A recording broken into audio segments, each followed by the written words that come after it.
Ronaldo இவரை பத்தி பார்க்கும்போது தான் இவரை விட யாரோட இன்ஸ்பைரிங் மோட்டிவேஷனான பர்சனா இருக்க முடியும்னு சொல்லிட்டு தோணுச்சு. சும்மா ஒரு ஸ்டோரி ரொனால்டோ பத்தி எனக்கு பிடிச்ச டாப் 4 கதைகளை உங்கள்கிட்ட ஷேர் பண்ணிக்கிறேன்.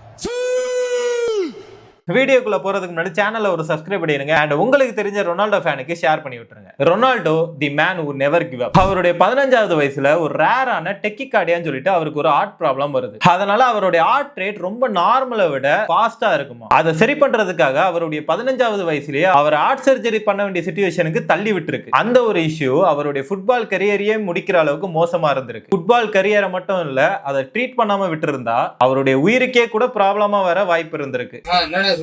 ஆனாலும் தலைவன் சர்ஜரியை முடிச்சிட்டு எந்த ஒரு பின்வாங்குதலும் இல்லாம திரும்பவும் போய் ஒரு சில நாட்கள்லயே கிரவுண்ட்ல போய் நின்றுருக்கான். நீ ஏறி யாரா கபில, அது நம்ம காலம் பாத்துக்கலாம். அவன் தன்னுடைய கனவுகளை விட்டதுக்கு சின்ன சின்ன எக்ஸ்கியூஸ் சொல்லிட்டு இருக்கிற இந்த ஊர்ல தலைவன் ஹார்ட் சர்ஜரியை முடிச்சிட்டு கிரவுண்ட்ல போய் அப்படி கெத்தா நிக்கிறது சாதாரண விஷயம் இல்ல. இந்த மாதிரி காரணம் மட்டுமே சொல்லிக்கிட்டு எதுவுமே பண்ணாம இருக்கிற உங்க ஃப்ரெண்டுக்கு ஷேர் பண்ணி புத்திமதி சொல்லுங்க.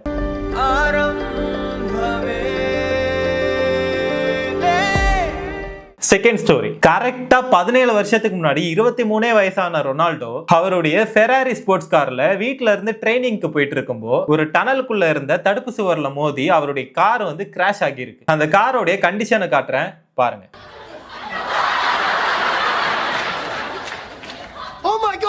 நம்ம வீட்ல எல்லாம் சும்மா கால் தடிக்கிட்டாலோ பூனை நடுவுல குறுக்க போனாலோ அதுலயும் கருப்பு பூனை போனா அவ்வளவுதான். காலையில யார் முகத்துல முழிச்சாரோ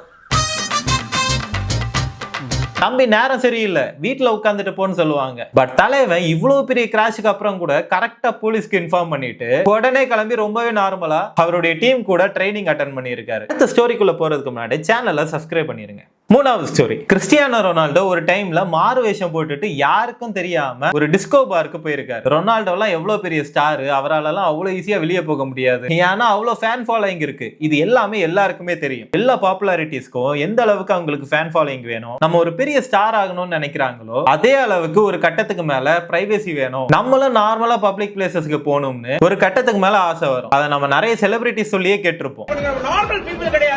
ஒரு நாள் நியூ இயர் ஈவினிங் அவரும் அவருடைய ஃப்ரெண்டும் வீட்டுல ரொம்பவே வெட்டியா போர் அடிச்சு போய் உட்கார்ந்துட்டு இருந்திருக்காங்க. அப்ப ரொனால்டோ அவருடைய ஃப்ரெண்ட் ரிக்கிட்ட நம்ம ஏதாச்சும் பண்ணணும்டா, இது என்னது நியூ இயர், நம்ம ஏதாச்சும் டிஸ்கோக்கு போகணும் இல்லைன்னா பார்ட்டிக்கு போகணும், இந்த மாதிரி வீட்டுல சும்மாவே உட்கார்ந்துட்டு இருக்க கூடாதுன்னு சொல்லியிருக்காரு. உடனே கிறிஸ்டியானோ ரொனால்டோவும் அவருடைய ஃப்ரெண்டும் விக்கு மீச ராக் ஸ்டார்ஸ் மாதிரி ட்ரெஸ்ன்னு யாருக்கும் தெரியாம ஒரு டிஸ்கோ பாருக்கு போயிருக்காரு. அங்க போன உடனே அங்க இருக்கிற எல்லாரும்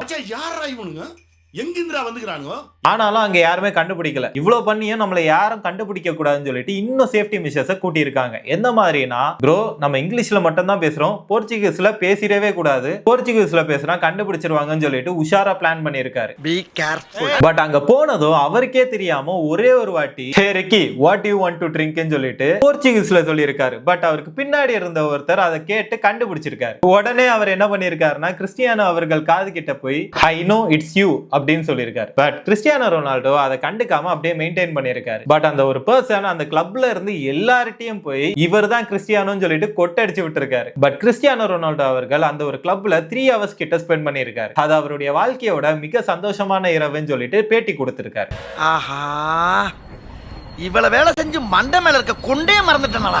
கதை நம்பர் 4. ரொனால்டோவோட அம்மா சமையல் வேலையும் அண்ட் அவரோட அப்பா கார்டனராவும் வேலை பார்த்துட்டு இருந்திருக்காங்க. ரொனால்டோ மெடீரால பிறந்து வளர்ந்திருக்காரு. அண்ட் அது ஒரு குட்டி ஐலாண்ட் மட்டும் இல்ல, அது ரொம்பவே ஏழ்மையான பகுதி. அந்த மாதிரி ஒரு இடத்துல பிறந்துட்டு லிஸ்பான் மாதிரி ஒரு பெரிய வளர்ந்த நகரத்துக்கு அவரோட 11வது வயசுல ஃபுட்பாலுக்காக ஸ்போர்ட்டிங் லிஸ்பான் யூத் அகாடமியில ட்ரைனிங் எடுக்கிறதுக்காக அவருடைய ஃபேமிலியை விட்டுட்டு ரொம்பவே தூரமா கையில காசு இல்லாம தன்னுடைய கனவுகளை நோக்கி வந்திருக்காரு. நம்ம ஊர்ல பல பேர் காசு இல்லாம நம்ம ஊரை விட்டுட்டு ஏதாச்சும் பண்ணிடலாம் சொல்லிட்டு சென்னை போவோம்ல, அந்த மாதிரி நினைச்சுக்கோங்க. நான் எவ்வளவு கேவலமா தோத்தாலும் மீசைய முறுக்கிட்டே தோப்பண்டா.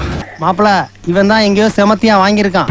அதுலயும் அந்த வயசுல 11வது வயசுல அப்படி ஒரு ஏழ்மையான இடத்துல பிறந்துட்டு ஒரு பெரிய இடத்துக்கு போய் அடாப்ட் பண்றது சாதாரண விஷயம் இல்ல, ரொம்பவே கஷ்டம். அப்படி இருக்கும்போது நைட் ஒரு 10:30-11 மணிக்கு அவருக்கு ரொம்பவே பசிக்குமா. அப்ப அவங்க ஸ்டேடியம் பக்கத்துல இருக்கிற மெக்டானல்ட்ஸோட பேக் டோர் போய் கதவை தட்டி அங்க வேலை பார்க்குற ஒர்க்கர்ஸ் கிட்ட ஏதாச்சும் பர்கர் மிச்சம் மீதி இருக்கான்னு கேட்டு வாங்கி சாப்பிடுவாங்களாம். இந்த மாதிரி எல்லாம் கஷ்டப்பட்டதுனாலேயே என்னமோ கஷ்டம்னு வந்தா போதும் சின்ராசு உடனே ஹெல்ப் பண்ணிடுவான். நம்ம கூட இருக்கிறவங்கள நாம பாத்துக்கிட்டா நமக்கு மேல இருக்கிறவன் நம்மளை பார்த்துக்குவான். இவருக்கு ஃபேன்ஸா இருக்கிறவங்க ஃபுட்பாலுக்காக மட்டும் இல்லாம அவரோட நல்ல மனசுக்காக பல பேர் மனசுல இடம் பிடிச்சிருக்காரு.